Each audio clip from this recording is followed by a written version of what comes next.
Let me say it as it is. To make a narcissist unbearably unhappy, going no contact is not enough because that's what most people will tell you do.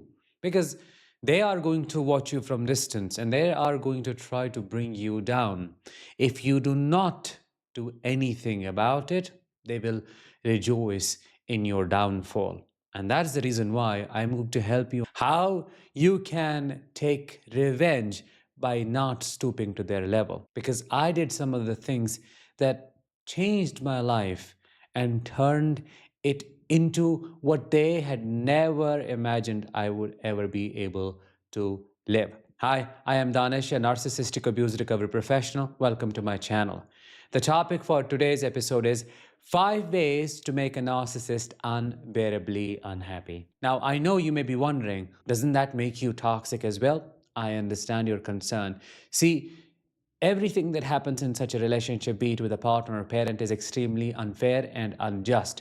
So, a lot of people struggle with righteous rage, which I call sacred rage, and they do not know what to do with it. So, they try all the different but wrong ways to give it back to that narcissist. Ultimately, they end up giving them more supply. Number one, vanish from their life. I mean, completely disappear. When survivors go no contact with their narcissist or narcissistic families, what do? Yeah, they block them on social media, they do not talk to them. That is what the average population does. But I am asking you to completely vanish from their world, their web of lies. See, they got you trapped in a bubble of toxicity, and you have to step out of it. How? By doing everything they stopped you from doing, by working on your finances and getting them sorted, by creating physical independence, by having your own place. That's what I did. I started with a tiny, teeny room, but that room was my palace. I started earning because I knew financial dependency on my father was killing me. Every time I had to go to him for money, I would feel embarrassed of myself, and he would intentionally shame me. He would give me money but would say something really backhanded to put me down. When I destroyed that dependency, I completely vanished from his life. We should help you understand that vanishing means removing all the dependencies, creating your own life, and going beyond no contact. I am calling you, rather inviting you to stand on your own feet, even though you feel you may not be able to do it. They programmed you to see yourself as this weak, crippled, disabled being who is not able to achieve anything in their life, but prove them wrong. Set yourself apart from the cult that you have broken ties with. Disappear not only from the life of your primary narcissistic abuser, but all of those people who are bystanders. See, I have zero contact with my immediate and extended family. I know that feels really sad to hear. It's a lonely thing to even experience because you literally have got no one once you do that. But I will tell you, it's worth it. I've been never this happy and stable, and that's why I say vanish from their life, completely disappear. Should I say, die for them? Number two, build a support system independent of them. Needless to say, a narcissist wants you to come begging and crawling to them for support, as I said, for money, for emotional reliability. They want you to stay dependent so that they can blame you, put you down, abuse you, and make it extremely difficult for you to leave or to separate. Like I was dependent on my mother. She was harassing me, abusing me back then when I was trying to individuate. At that time, I thought my father was the only abuser. But least I knew my mother was the same beast, the same thing, the same entity, but she presented herself in a different way. So no matter how much she would hurt me, I would go back. And that's what you have to stop doing.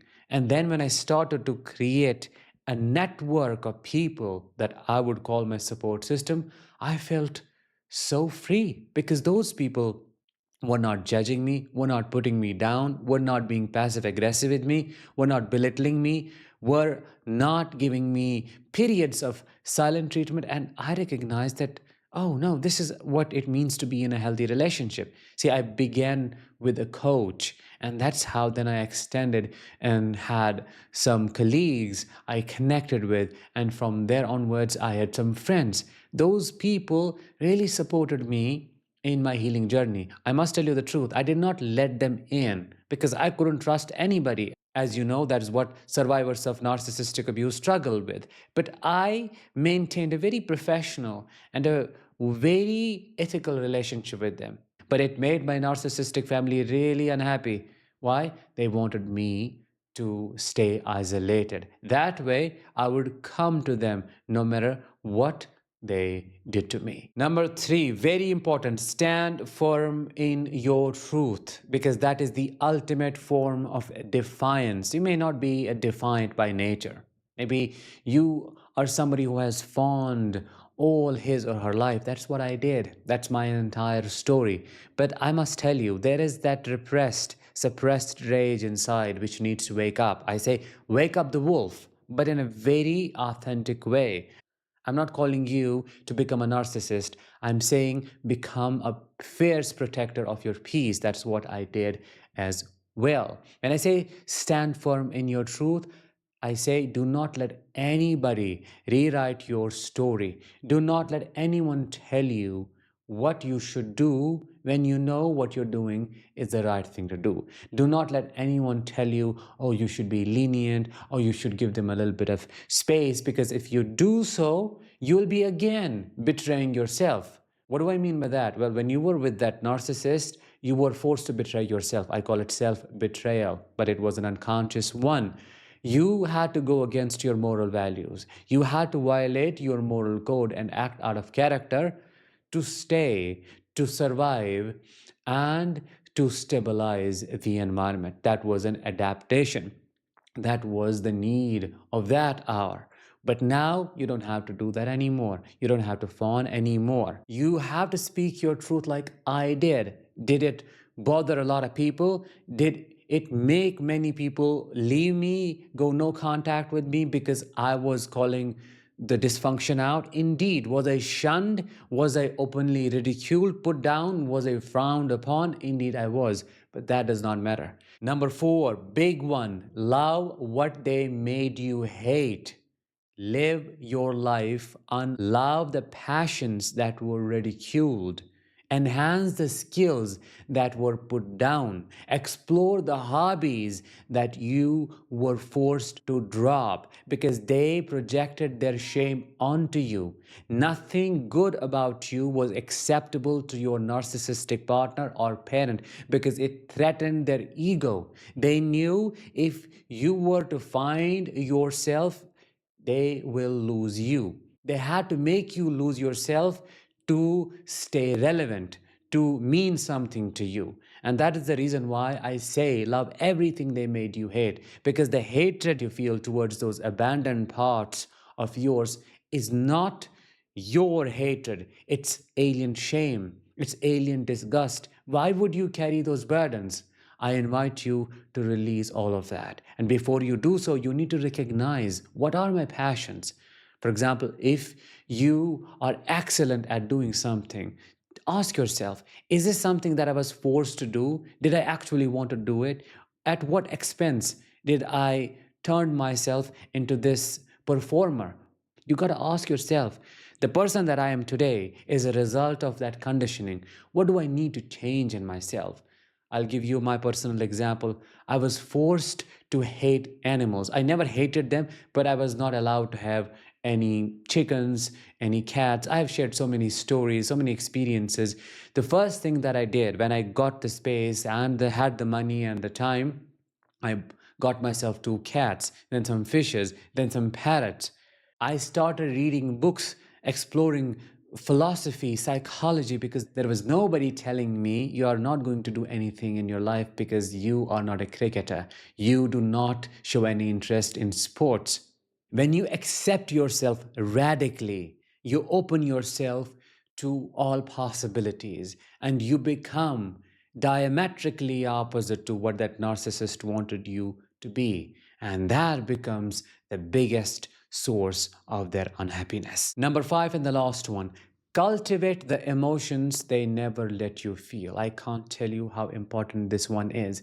See, when you were in that narcissistic family with that narcissistic partner, what emotions did you feel continuously? What end of the emotional spectrum did you experience the most? Depression, sadness, loneliness, resentment, anger. It was all negative. You had to mimic their mood to create a very weird kind of synchronity in the environment. They had to resonate with you at that level to contain their internal chaos. In simple words, they never let you experience joy in simple things because everything had to be perfect. Or there was always something wrong with that hotel, with that thing that you got for yourself, with that food that you tried to enjoy. There was always something missing. You see, nothing is enough for a narcissist. So, surprise, awe, joy, wonder, there was no space for those positive emotions. And that's why I invite you to cultivate the emotions you were never allowed to feel. I'm asking you to just enjoy simple things in your life, that quiet moment, that one thing you cooked for yourself. I literally started with that. I started with bicycling for my healing and cooking some simple stuff. So, to cultivate a positive emotion means to select one of the emotions you want to feel. Let's say I want to feel joyful every single day. Then you got to ask yourself, how can I create that joy in the simplest way possible, in the easiest way possible? And then how can I reinforce the feeling through creating a shrine for that feeling? How can you create a shrine? By stacking up memories, things that bring joy into your life. That is how you shift your emotional state and get yourself out of the rut of those heavy emotions. Those were five things you can do to make a narcissist unbearably unhappy. Let me know if you were able to resonate in the comments below. I will talk to you in the next one. Until then, as always, let the healing begin and continue.